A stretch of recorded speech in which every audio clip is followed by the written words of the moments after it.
Oh, the new episode of Ahsoka was so awesome. We have so many reveals, uh, guest casts, Claudia Black showing up as somebody. You'll know when when you see slash hear her.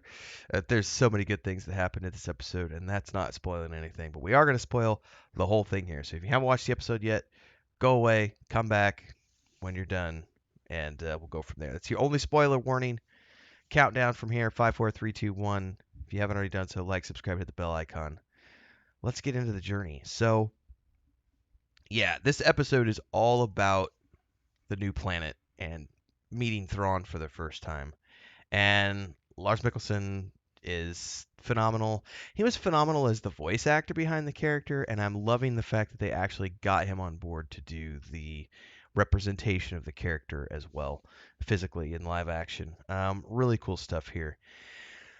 Um, but there's so much going on here. I mean, in the beginning, you have this moment between um, Ahsoka and our robot friend, whose name escapes me at the moment.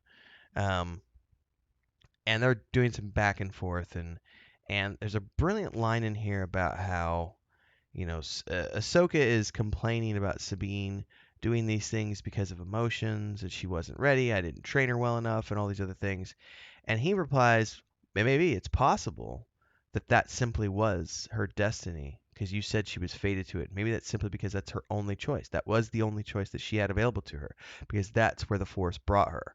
And Ahsoka does not like that answer at all. And she just sort of tells the robot, tell me a story, because she doesn't want to think about that reality anymore.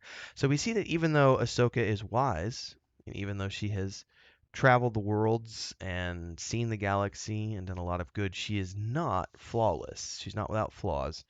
And she's definitely still holding on to some of those issues that the Jedi Order had with, black and white. It's very interesting. We also get some, man, there's a lot going on here with Balin because he's telling his apprentice about how this whole planet, for him, his apprentice is like the Dathomir mothers, great mothers, are leaving with Thrawn. I'm getting ahead of myself. This I probably should come back around. Um, hang on. I don't have a show notes, so I just go my stream of consciousness sometimes. Obviously, the big thing here is um, Morgan and Balin and everybody. They get to the planet. They find first and foremost these three great mothers who are like part of the ancestors of the Dathomir Night Sisters, and they have magic powers, dark magics. And one of them was I didn't look at the credits, but it sounded exactly like Claudia Black, the leader of them, and it kind of looked like her in makeup and everything else, and it was awesome. It was just an awesome cameo to see that. But Thrawn is here, obviously, and one of the big things is he shows up in the Chimera in the ship, and something that's happening here is in exchange for whatever insight or whatever the Dark Sisters have given him over the years in terms of knowledge or refuge or whatever the case may be. In exchange, he's loading what looks like cryotubes into the ship from the chambers below. And knowing everything we know about like the Night Sisters before and what they can do with the dead, are these like ancient Dathomir ancestors of the Dathomir? Are these ancient corpses that are going to get revived once they get back to our galaxy, and that's going to be this new and army they have? I don't know. Possibly, probably. But a part of this is Thrawn and um, the Dathomir mothers. Um, Basically, Balin gets sent out with his apprentice to go hunt down Sabine and Ezra. And one of the things that they do here, which it's an illusion, but they let Sabine go with all of her weapons and everything else and tell her, hey, you're free to go. But remember, my ship is the only way off, Thrawn tells her. So if you want to escape this place, you have to come with me when you find Ezra. But then he sends kill squads after them and says, make sure, kill them both. So Balin gets sent out with the kill squads. And while he's out in the wilds, he reveals to his apprentice that there's something here calling to him. And she's like, but the Dathomir mothers are leaving this planet. And he's like, perhaps they're leaving a greater power that they fear.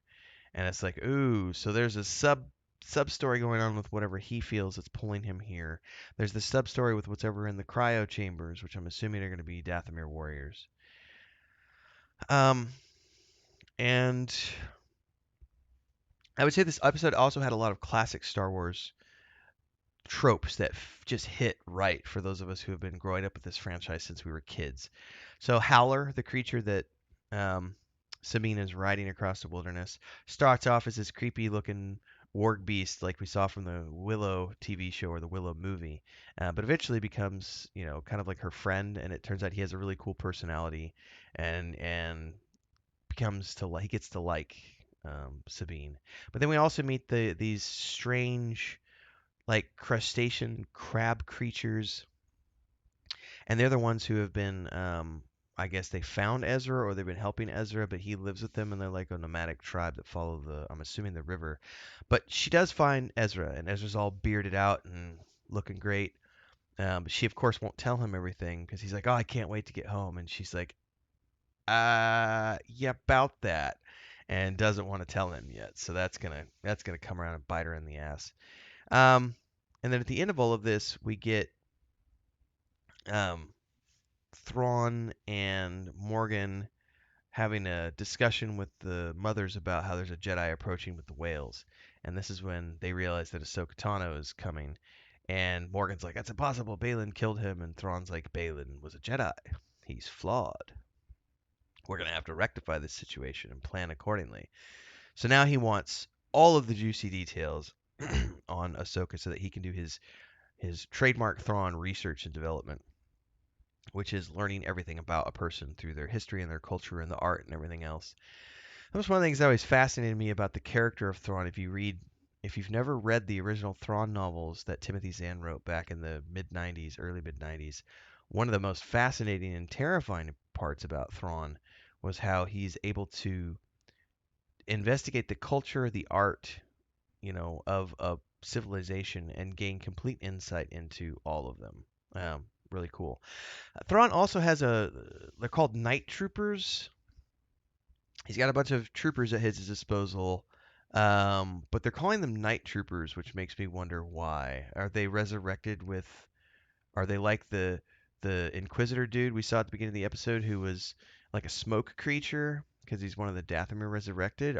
Is that what these all are, and that's why they're bringing more bodies so that they can have more when they get where they're going?